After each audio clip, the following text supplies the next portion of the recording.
The Total Screen proudly presents the Weekly Set Podcast with Tyson Gifford and William Rohrig. Episode 206, recorded May 18, 2019.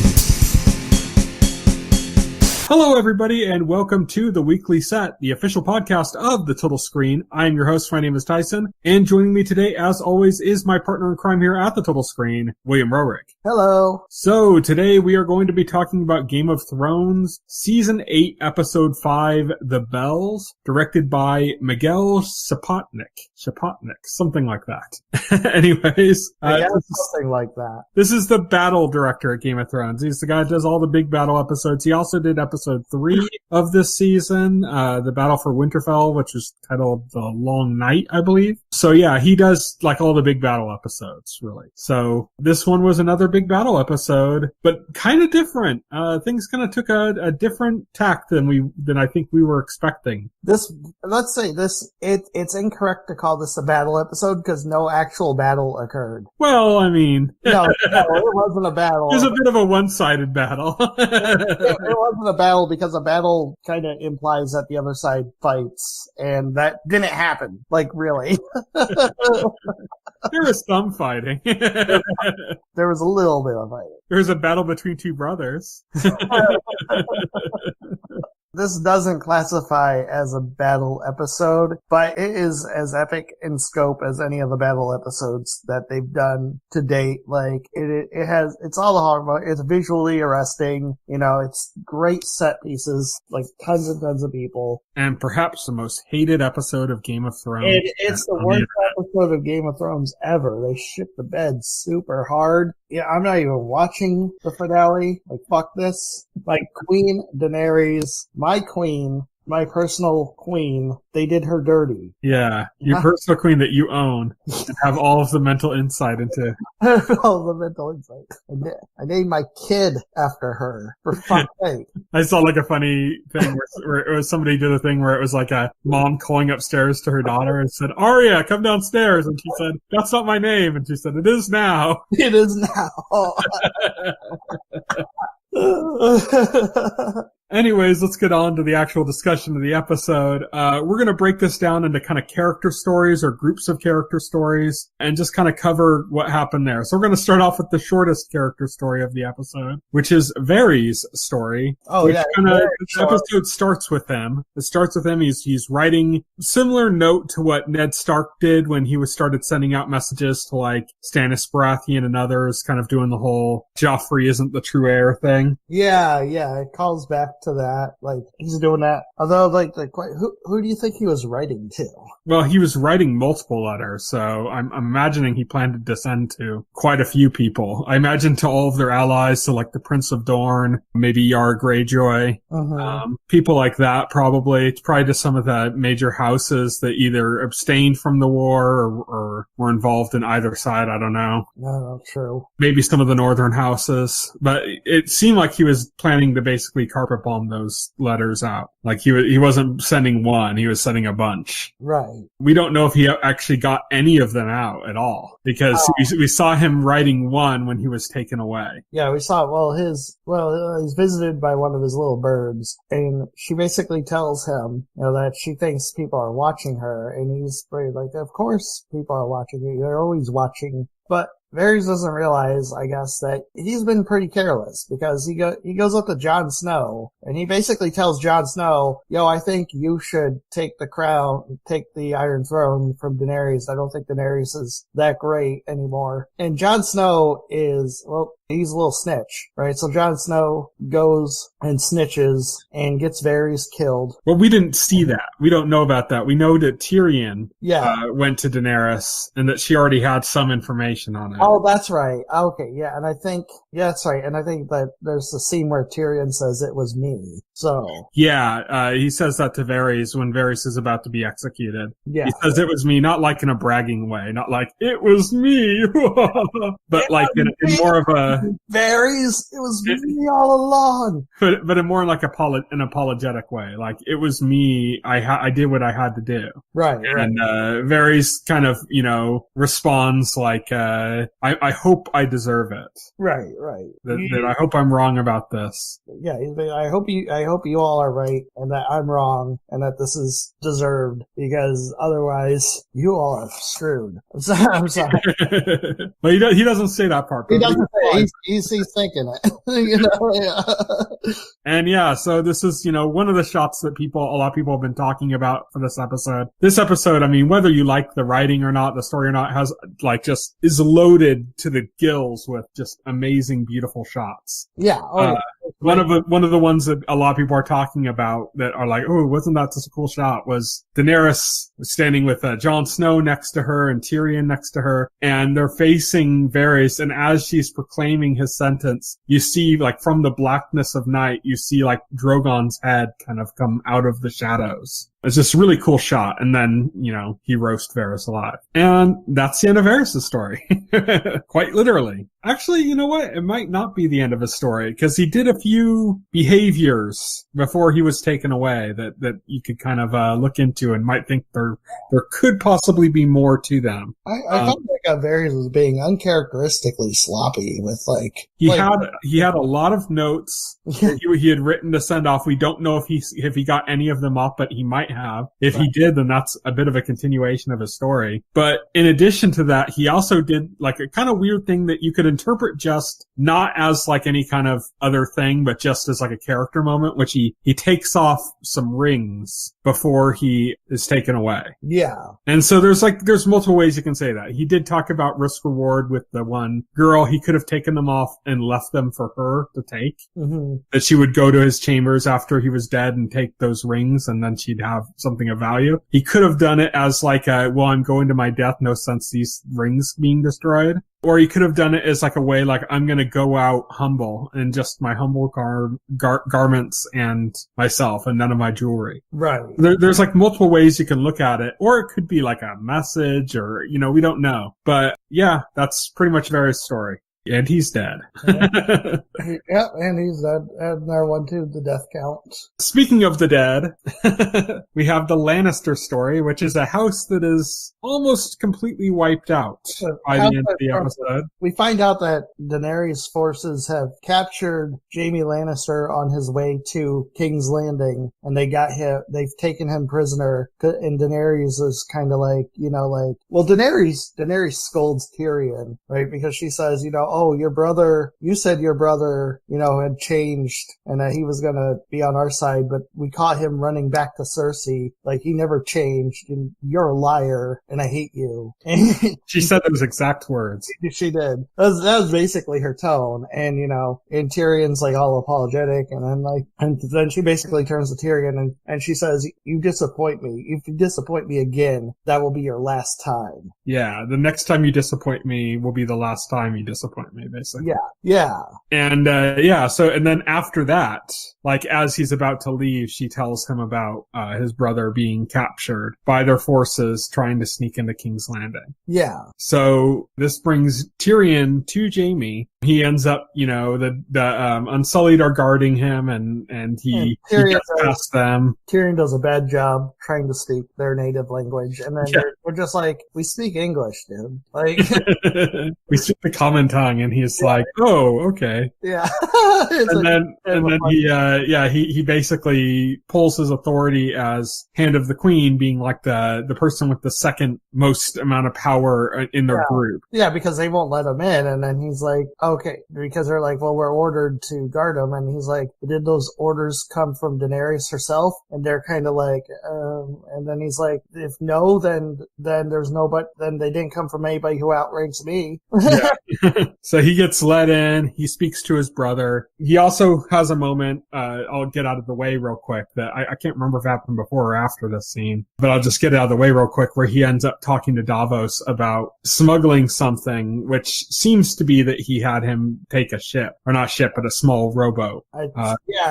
Gendry's rowboat. No.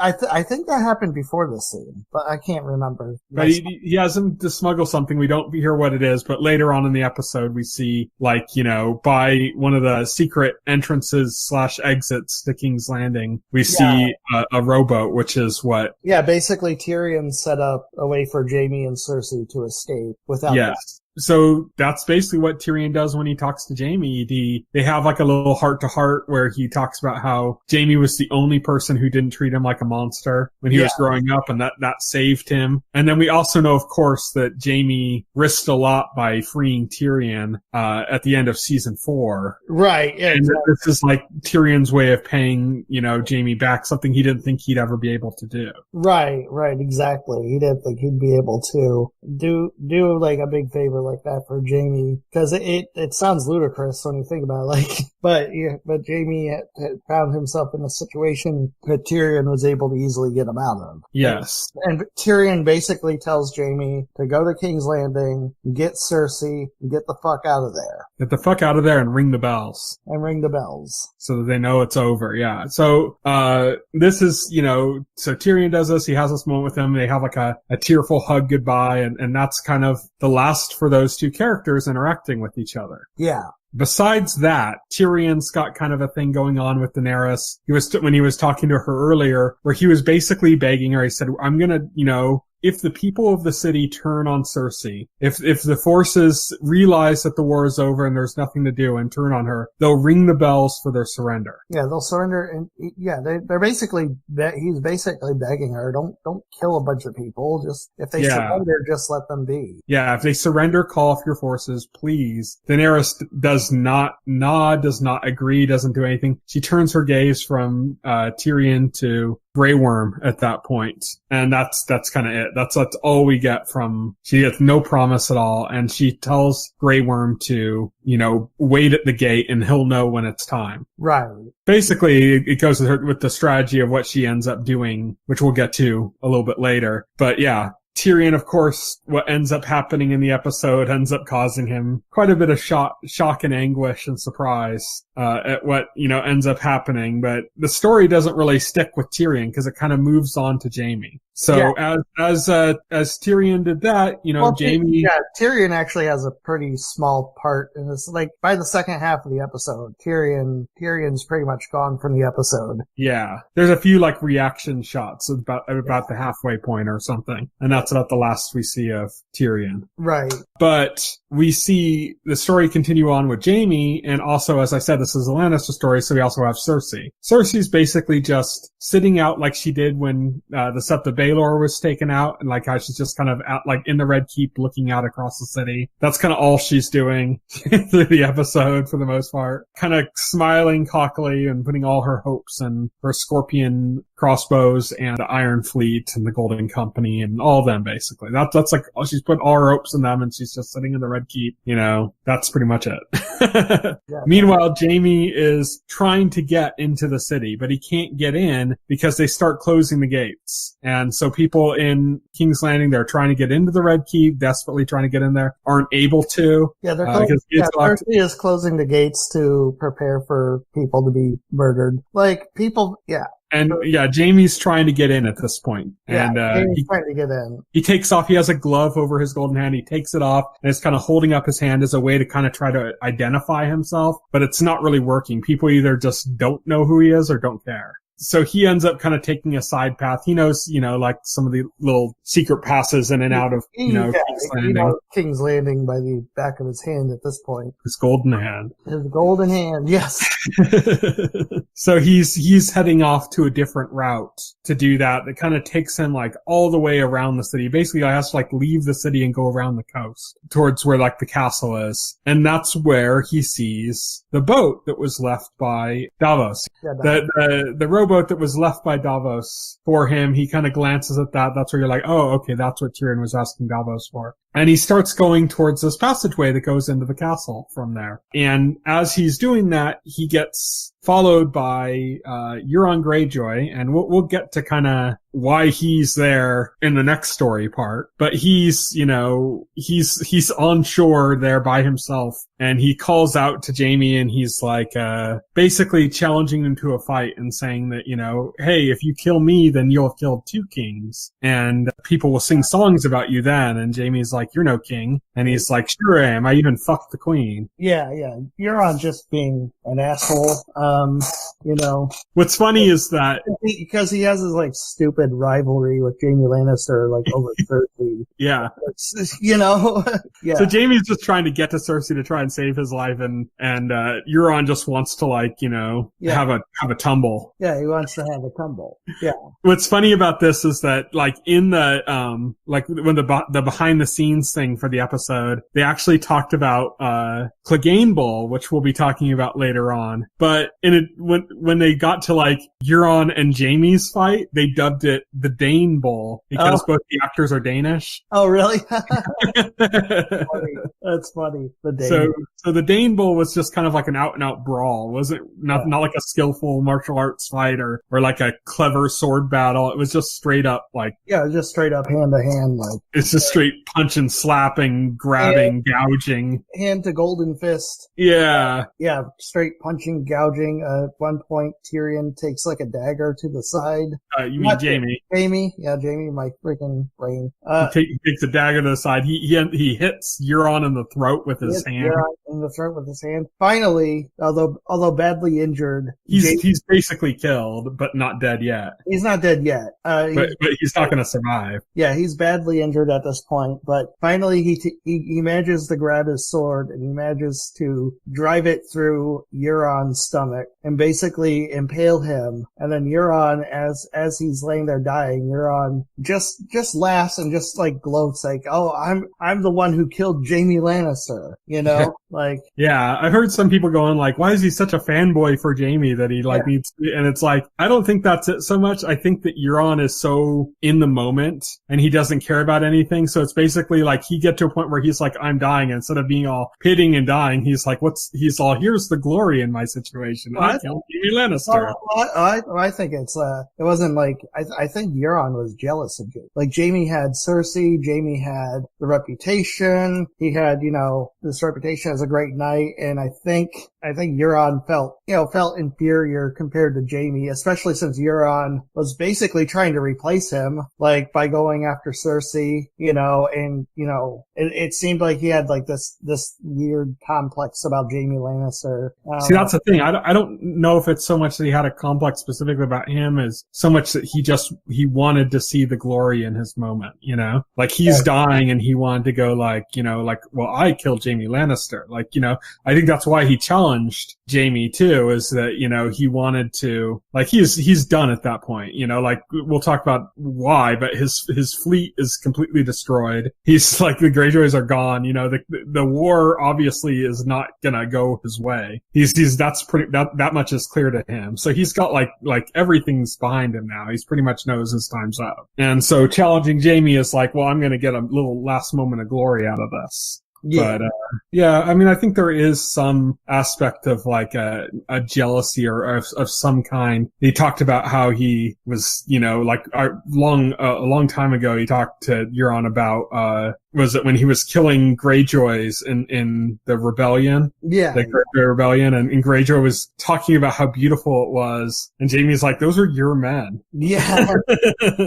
He's just fucking insane. So, yeah. But now he's dead, and Jaime now injured, he hobbles up to the Red Keep where Cersei is watching, refusing to leave. Yeah. Well, at this point she's left when he finds her, because she finally leaves because Qyburn is because Qyburn convinces her to try and just get the hell out of there. Cause she's all it takes is one good shot, and he's all the scorpions are gone. He's Euron's, Iron Fleet, they've killed one dragon, they could kill another. And he's like, the Greyjoy fleet is on fire. Yeah, he's like, the Golden Company will fight, with their reputation. They're like, the Golden Company is gone. And then she's like, my people will fight until the last moment, and then by that point, it's just, at this point, like, what the next story we're going to talk about has already happened, and the people have already rung the bell to give up. Yeah, the people of the city. So at that point, Cersei's like, okay, yeah, there's nothing. She's actually crying at this point. Eventually, Cersei, Qyburn convinces Cersei to flee, and she flees with Qyburn in the mountain. Eventually, Cersei ends up alone, and she ends up in a crypt or the storage below the keep where they kept the dragon skull.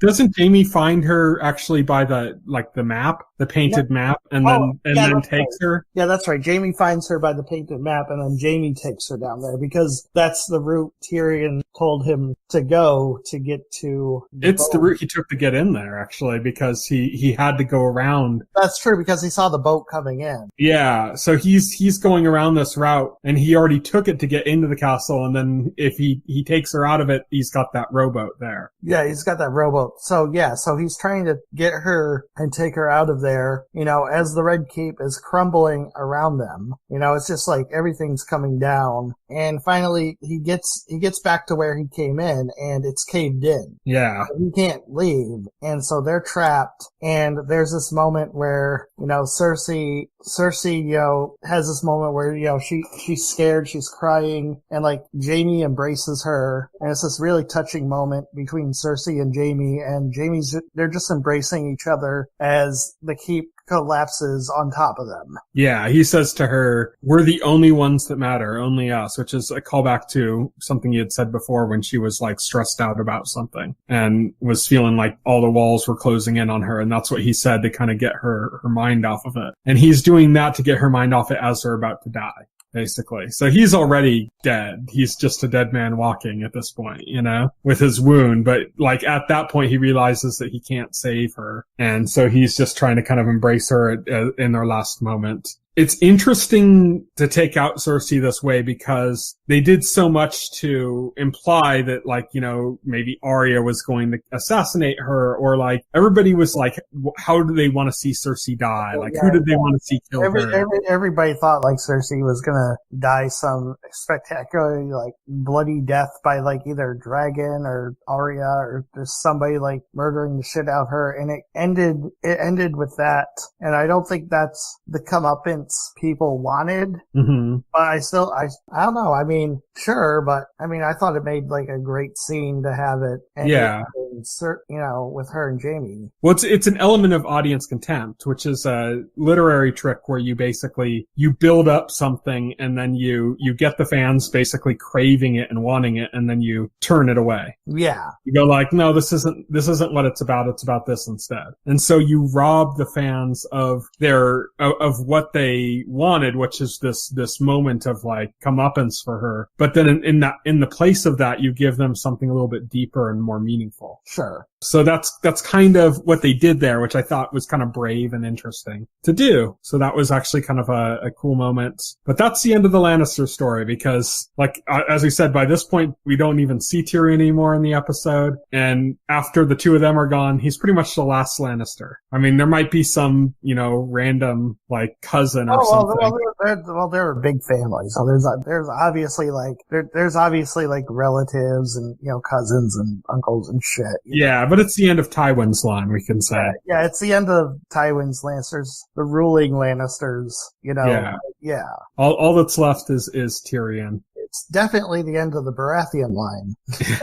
all that's left is Tyrion, who is now is about to probably face a very angry Daenerys. Yes. And that's who we have as our next story, is Daenerys' story. And so Daenerys' story basically started with her miserable, unkempt, like just a complete mess. And she's just, she lost one of her dragons. She lost basically her best friend and advisor, Missandei. And she feels like everybody's either betraying her or like failing her. Like in the case of Tyrion failing her, in the case of Varys betraying her, in the case of Jon, she sees that as a betrayal. She says that Varys betraying her goes down the line to Jon telling Sansa, which was the betrayal. Right. So she thinks everybody's betraying her, everybody's abandoning her. Betrayal. She had one moment where she tried to spark up romance with Jon again. She has a scene with Jon where she's like, she's mad at him and she's like complaining and he's like, yes, my queen. And then she's like, is that all I am to you? I'm just your queen. And she tries to like get all up on him and then he's like, actually, you're my aunt, and this is kind of weird. And then she's like, fine, I'm just gonna fucking kill everybody then. Like she talks about like the love or fear, to rule people, and then when he doesn't take on her advances, she's like, I guess it's fear. Then we see a scene that it was awesome in how it was put together and how everything was done with it. But at the same time, I have some kind of misgivings just because it takes away a lot of the concern that we've had before, which is that she and Drogon basically lay waste to everything by themselves. Going from one scorpion ballista being like a threat to she takes out every single one herself. Yeah. Just her and Drogon. She takes out the entire Iron Fleet herself. Just her and Drogon. She destroys the front gate of King's Landing by herself. She takes out the entire Golden Company by herself. And then Cersei's troops, having seen all that, they just throw down their swords. They're like, holy shit. And then they ring the bells, right? They're like, ring the bells, the bells. Yeah, you can hear people yelling out in the city to ring the bells. And you see like Tyrion looking very closely at the bell, just like holding his breath. Yeah, and then the bells ring and you see Tyrion breathe a sigh of relief. And then you see Daenerys as the bells ringing. You see her face and her face turns into, she gets this twisted, pained look on her face, she's like, oh. And then she just starts fucking shit up. See, what's interesting is I did a video about this. You can check it out on YouTube where I talked about, it's titled Burn Them All. And it's basically about that switch in Daenerys. And the most interesting thing I heard from somebody involved in the show talking about her turn was that in that moment, that was her victory. The second the bells rang, that was her victory. The thing she's been basically striving for through the entire series. This is the problem people have, because this is the argument I heard. Yeah. She has it. She has the Iron Throne. She has everything she wanted. And I was reading a piece that was critical of this episode, critical of this turn, and just basically not having anything that happens next, basically point that out. She has what she wants, so why would she destroy it? That makes no sense. And I'll tell you exactly what it is. And it's one of the people involved in the show. I can't remember who. It might have been one of the writers, might have been the actress. I don't remember. But anyways, they said in that moment, she had an existential crisis, and she realized that she felt nothing. Right. That she felt completely empty. And basically that's what I did my whole video about, was the idea that she felt nothing and how powerful that is. You can kind of argue, did she ever really want the Iron Throne, or did she want it because she was brought up with her brother, and her brother always talked about that and always talked about how it was his destiny and blah, blah, blah, blah, blah, blah. Filled her mind with that probably from her earliest years. And then when he died, it fell to her, and she kind of took that up as her life's mission. Probably. I think it was a coping mechanism for her. Yeah. Because she suffered rape. She suffered abuse. She suffered constantly through the series. Many sacrifices and losses and pains. And basically her entire motivation was I'll survive this, and I'll burn cities to the ground. I'll take my birthright back. These are all things she didn't care about at the very beginning of the series, but that she did after she started suffering so many abuses and indignities. Oh, yeah. And so that's the way I put it, is if you suffer so many things like that, so many losses, so many betrayals, so many moments like that, so much pain that she goes through in these different moments, and your coping mechanism for that is to have this overarching huge goal. I'm going to take the Iron Iron Throne. And then when you reach that goal and you feel nothing, what does that do to your psyche? Because like, that's basically all of the walls you built up to protect yourself behind this lofty goal are gone. Right. And at that point, she's just like a messed up, scared, angry, hostile victim. That's like she's never had a moment to grieve these losses, these pains, these abuses that she suffered. And now it's all come out. So I think the idea that she turns in that moment when she has everything, when she's won, I think that's exactly why somebody would collapse at that point. Because this was a goal she used to prop herself up, not that something that she desperately wanted so much as that she convinced herself that she deserved. Like, it's like if you suffered a great tragedy and you said, it'll be all right me suffering this because in the end I'll have this prize. And then you keep suffering these kind of losses and these pains for 8 years. And it's your entire life's work is to this goal that you have that's your prize for having suffered all this. And then you get it and it means nothing to you. Right. And then on top of that, you know that the people are never going to love you. Right. That they're only afraid of you. You know that like the few friends you had are all gone. They've either betrayed you in quotation marks or they're dead.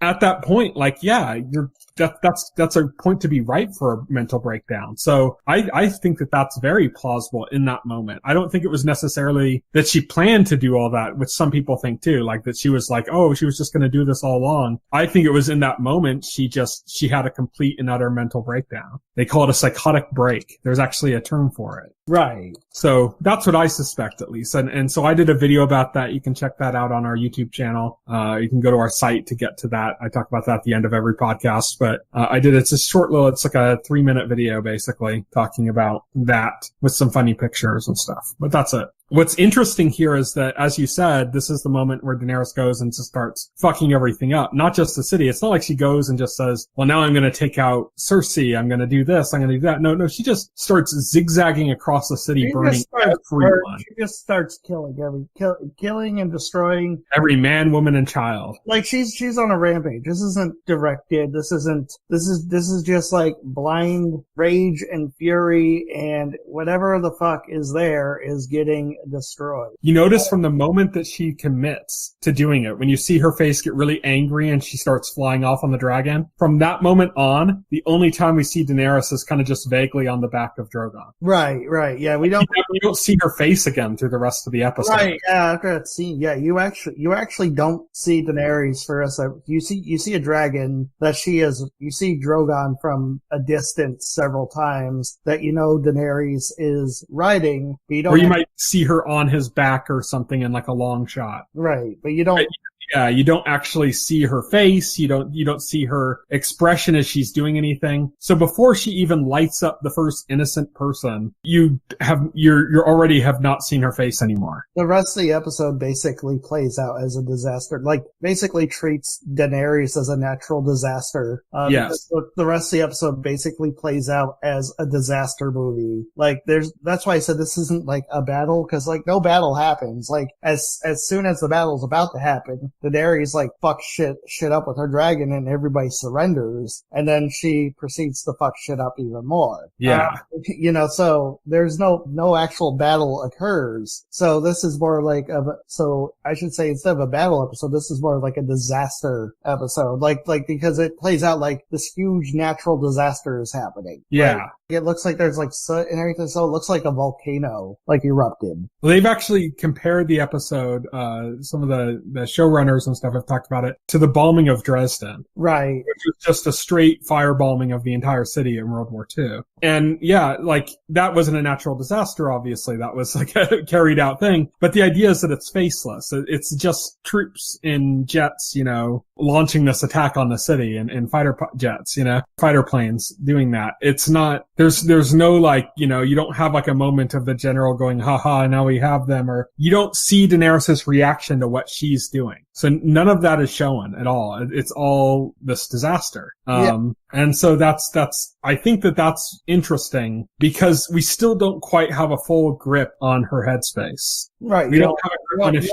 has regret, we don't have a grip on how much of it was rage and how much of it was like calculated, coldness. Yeah. Like, was it hot or was it cold? You know what I mean? Like, we don't know where that comes from, what that is. And that makes it really interesting because, like, they only released 2 pictures for the next episode, and the one picture of her is from behind. So you're still not seeing her face. You're still not getting a reaction from her. I think that's going to be possibly important to the next episode because we haven't seen her demeanor since doing this. Yeah, well, they say Jon Snow is out there in the middle of this shit, just watching things get out of hand because, like, as soon as Daenerys commits to this, all the troops on Daenerys' side commit to just slaughtering everybody on the other side. They just go into rape and pillage mode. Yeah, they just go. Grey Worm is all too happy to do it too because he is just. You could see the moment she does it, you could see it cross over his face, like, okay, now I get to kill everybody. Yeah, because Grey Worm is just in this mode where, like, well, he doesn't have any attachment to this place or these people. He doesn't have any attachment at all. Like that was the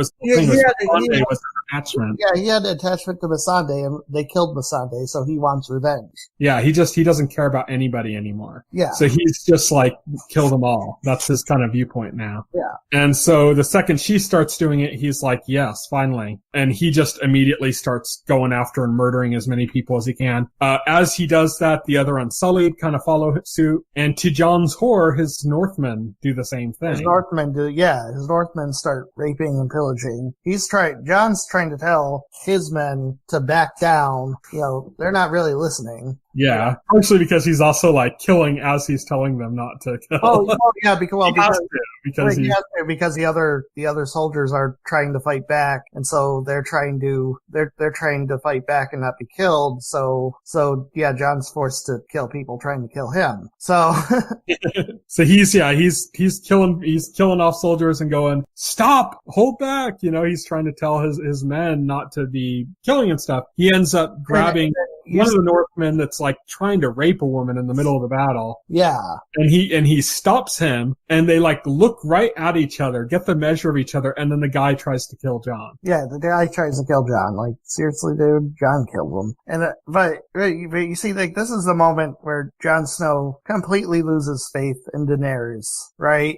All his faith, all his loyalty, like, I think that's out the window now. Yeah, we see like a moment with where he finally he's trying to gain control of his troops. Finally, he makes use of Daenerys' rampage just to get them to pull away. Like, he calls for a retreat because he can't get them to stop. So the only way he can get them to stop is by retreat for your own lives, basically, because Daenerys is on a rampage. Right, exactly. And so you can see how disheartened he is, how upset he is about it. And yeah, he takes off out of the city. And, as he's pulling out of the city, you see, like we said, this is probably the last time you see Tyrion just looking horrified on as the city's burning. And that's Jon's story. Yeah, that's Jon's story. And now we get to what we've been waiting the whole series for, the Clegane Bowl. Yes. So Clegane Bowl is like this fan-demanded, like some people call it a fan theory, but it's not really a theory. Not really a fan theory. It's just a desire. It's a fan theory. It's not theory. It's known that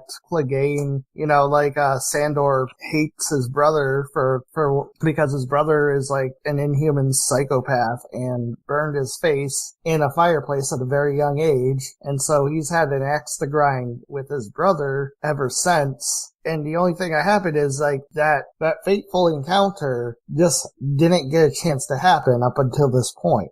Yeah, so it's not a theory, it's just fans just want to see this happen. That's all it almost happens in season 1 during the jousting tournament because Sandor and Gregor both end up in the finals, and I think the only No, you're misremembering it. It's because I did that rewatch before. It's that the Mountain gets like knocked off his horse by the Knight of Flowers. Yeah, that's right. Yeah, by the Iron Fist, the immortal Iron Fist, knocks him off his horse, and he blames it. The Mountain kind of is blaming it on his horse. He takes out his sword, cuts off his horse. Oh, I know. I remember that part. And he starts like going after the Knight of Flowers, the immortal Iron Fist. Sandor gets in his way. That's not what.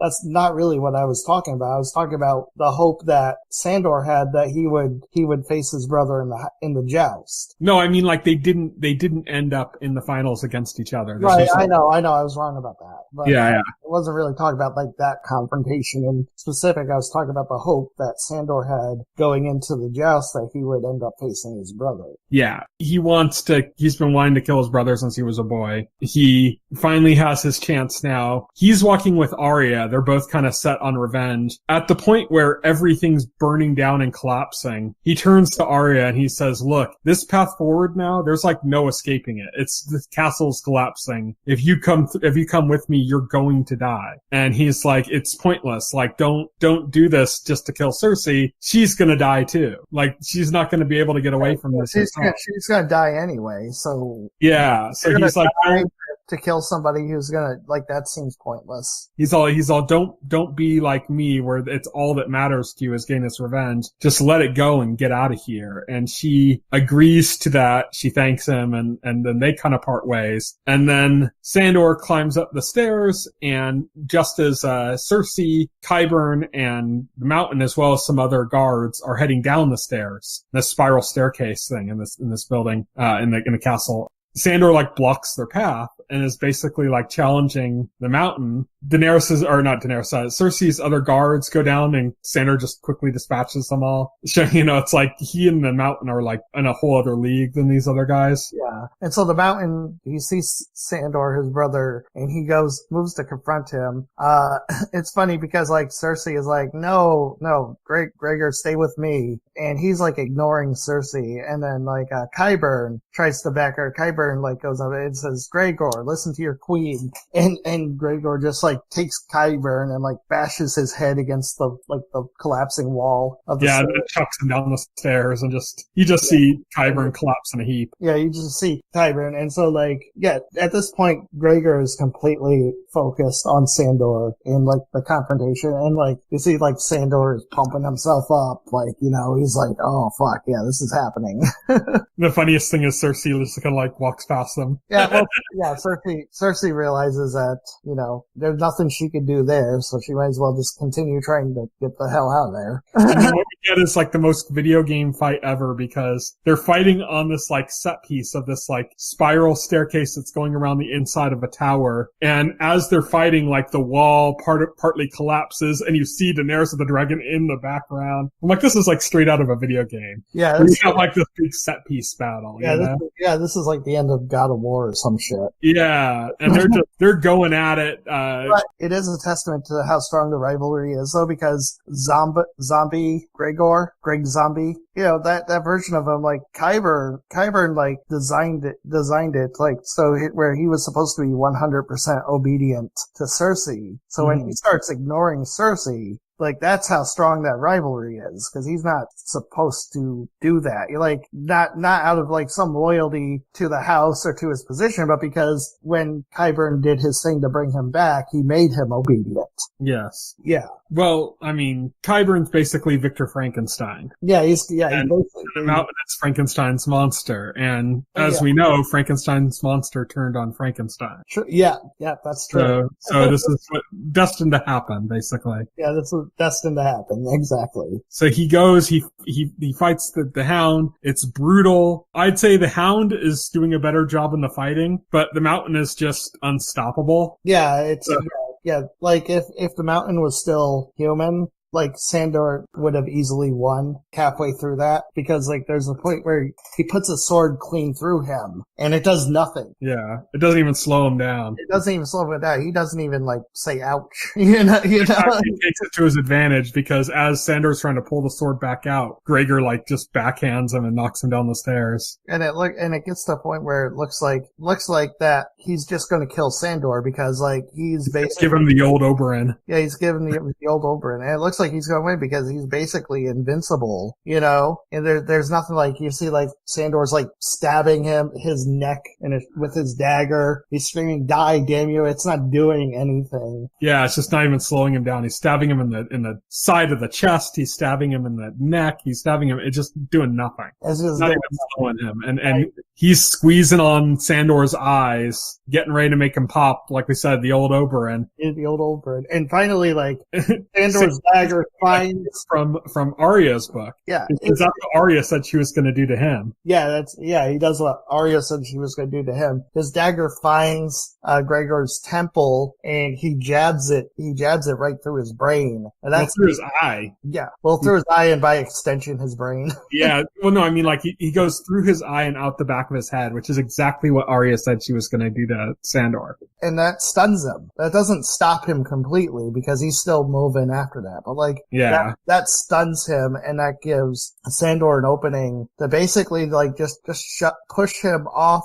the edge of the stairs, and they go fighting into the fiery abyss below. Yeah. Well, I think at that point it's like he stabs him in the eye. The mountain kind of stumbles back a second, grabs the dagger, pulls it out, and Sandor's like, "Oh fuck!" Yeah. Like, just screw this shit. And just like at that point, just goes, "I'm just gonna take him with me and go off this fucking." Yeah.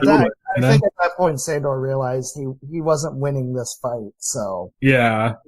Might as well do the kamikaze, you know? So he just kind of takes him out with him, and the Hound dies in fire. Yes. The Hound and the Mountain die in fire. Well, seemingly the Mountain.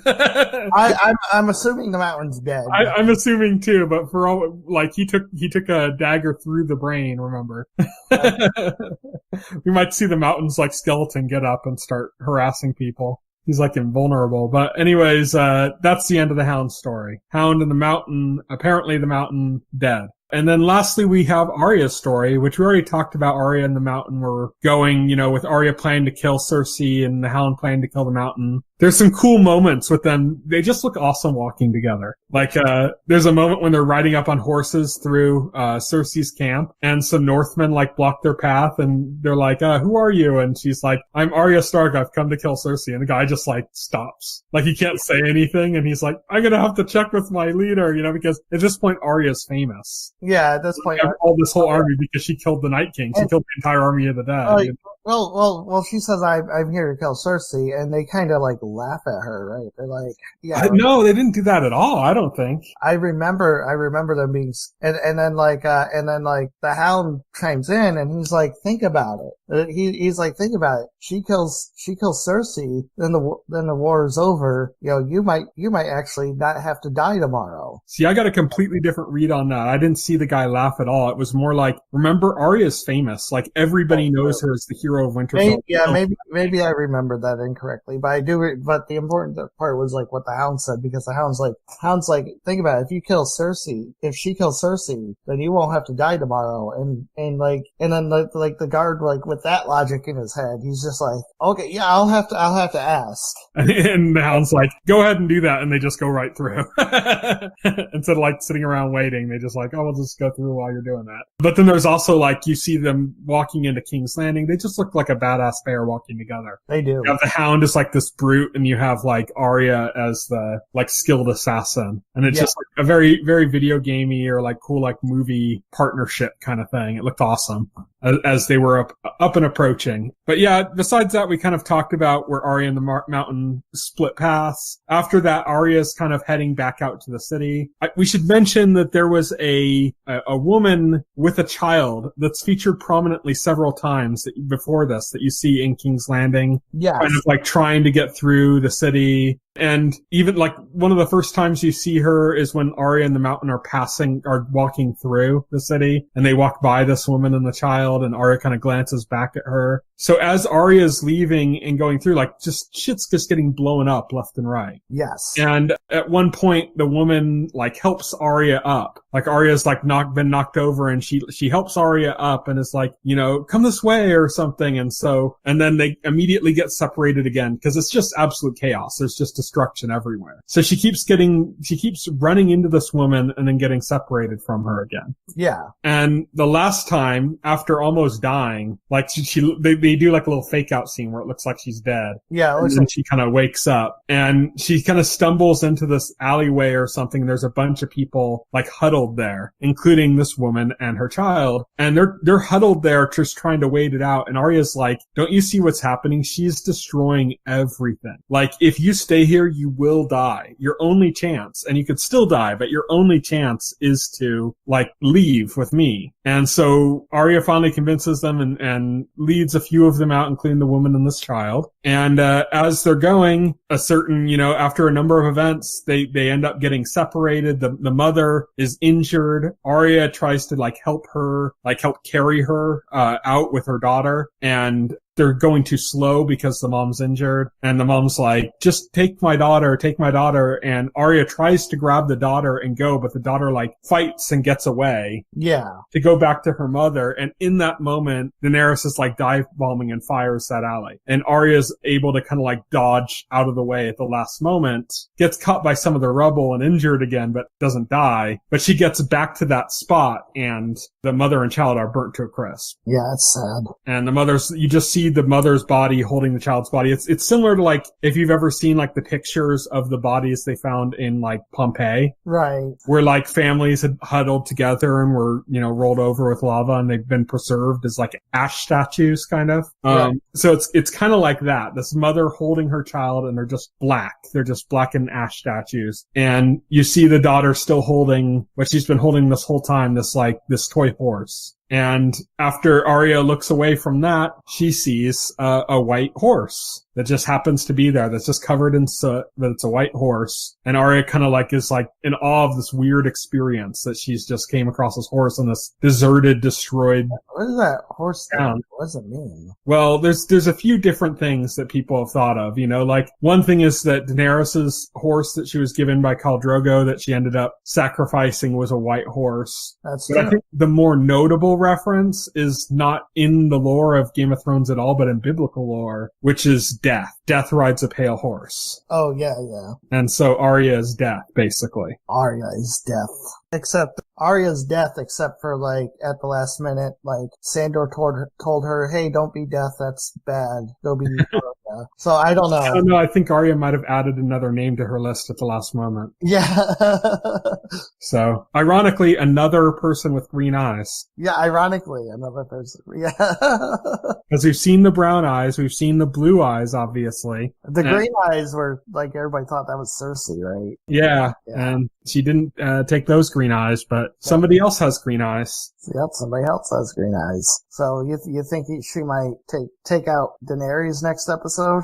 I think there's a possibility. I think that there's at least some hinting towards it. And those hints could be a red herring. Yeah, imagine how pissed everybody's going to be at Arya if she does that, like, again. Like, people are upset she killed the Night King. Like, damn. I don't even want to see, like, the hate brigade if she kills Daenerys. Like, hey, somebody's got to do it. Ultimate Mary Sue. I think Jon might be the more interesting one to do that, though, because it would go along the lines of the Azor Ahai prophecy, which was that Azor Ahai, he forged his sword Lightbringer, he forged by plunging it into the breast of his wife, the woman he loved, and killing her. And when he pulled it out of her, it was on fire, and that was Lightbringer. Right. And so for Jon to plunge a sword into Daenerys would kind of, like, symbolically, even if it doesn't come out on fire or anything else doesn't happen, symbolically that would kind of make him like Azor Ahai, which people have been wanting kind of that prophecy to come to fruition in some way or another. Sure. So that could work.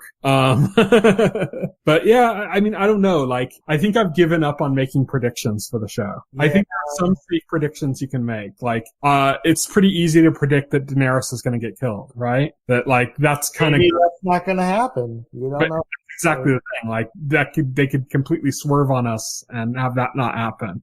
I did predict that what she did in this episode was going to be what she was going to do and what was going to happen. Like, I saw that coming. I don't know why everybody else didn't see the clues, but I knew that by the end of this, she was going to turn heel and that there was going to be a conflict between her and Jon Snow. I think they painted it. They foreshadowed that and they painted out that picture, but I always thought it was going to be a misdirect. Nope. I didn't think that one was going to end up happening. So it surprised me, and it shocked me in the sense of like, oh my God, she's killing all these people. Like, what the fuck? But it wasn't like, I didn't walk away going like, this is impossible. Why would this happen? This makes no sense. There were no clues. There was nothing leading up to this. No, there were, totally. I just thought it was a misdirection. Right. So it turned out not to be the case. But even with other things, like I didn't think the Night King was going to die that early. I didn't think the end of the White Walkers was going to happen like halfway through the season. So there's like a lot of things that I didn't foresee happening. You know nothing, Tyson Gifford.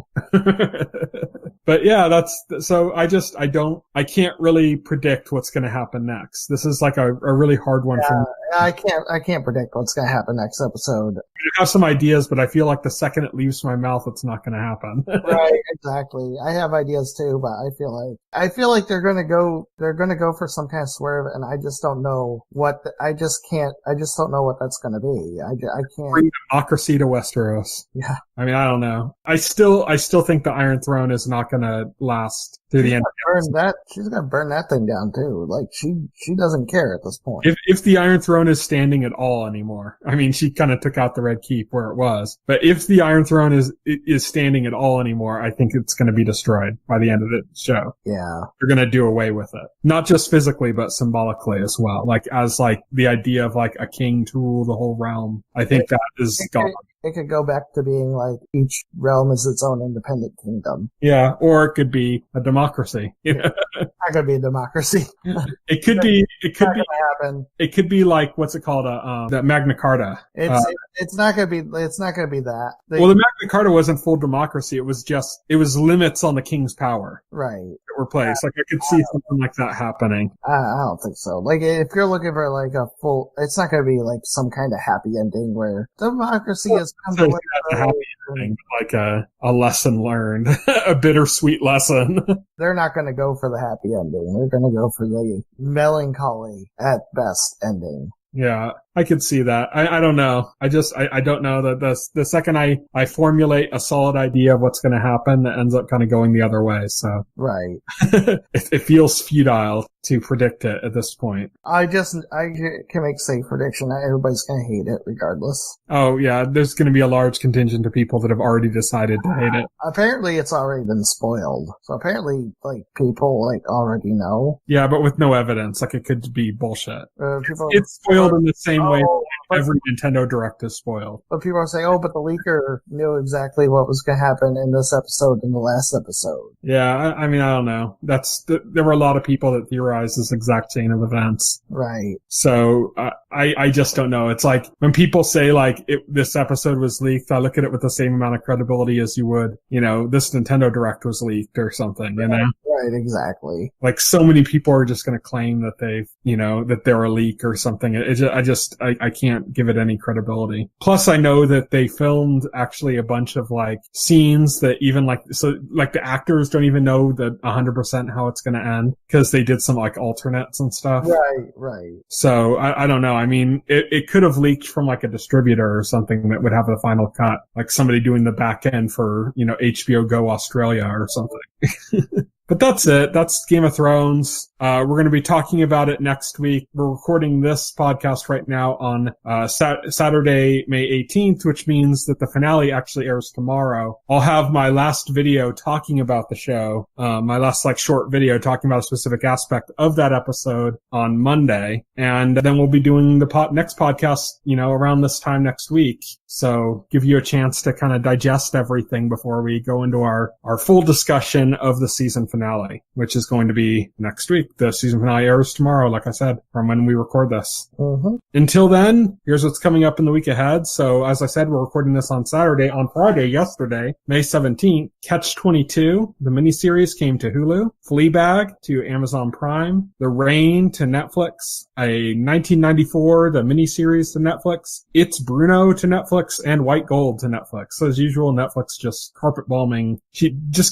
shows like Daenerys Daenerys carpet bombs fire on the residents of King's Landing. Then on Sunday, May 19th, 2019, The Jellies comes to Adult Swim / Cartoon Network, but I don't think anybody's going to be caring about any show except Game of Thrones on Sunday. Yeah, I don't think so. Then on Tuesday, May 21st, Blood and Treasure comes to CBS. This is CBS's next summer series. They've been doing for a couple of years now, they've been doing a kind of more genre-oriented summer series. So instead of their regular, procedural shows that are on in the main season, when summer hits, they've put stuff that's a little bit more genre focused. They had that one Stephen King series, Under the Dome, and then they had that one show that we really liked, that Brain Dead one about politics and aliens. Yeah, that was pretty good. So they've been kind of hit or miss with those, but that's going to be their next kind of genre show, is called Blood and Treasure. On Wednesday, May 22nd, One Spring Night comes to Netflix. On Thursday, May 23rd, Elementary returns to CBS. The Name of the Rose miniseries comes to Sundance. Vita returns to Starz. And Slasher Solstice comes to Netflix. And then on Friday, May 24th, 2019, She's Gotta Have It returns on Netflix. I Sees debuts on Netflix. And What If comes to Netflix. Not to be confused with the Marvel What If series that's coming. Yeah, a more boring and stupid What If that nobody cares. Yeah. Not Marvel What If. It's what if Marvel wasn't made by Marvel? Yeah. Marvel What If is coming to Disney Plus. I suggest watching that one instead. Who knows? This could be the greatest show of all time. Oh yeah, it certainly looked like that. But that's it. You can reach me on Twitter. I'm at Tyson Gifford. You can reach Will. He is at Voxel Hero. You can check out our Facebook page as well as our YouTube channel and our site, thetotalscreen.com. You can subscribe to the podcast through any major podcast client like iTunes or Pocket Cast. And the entire backlog of our podcast is available on our YouTube channel. So thank you everybody for listening. Good night and Valor Morghulis. Valor Morghulis. If you would like to reach out to us and make a comment, send an email to contact@thetotalscreen.com. Stay tuned to The Total Screen for the very best in genre television.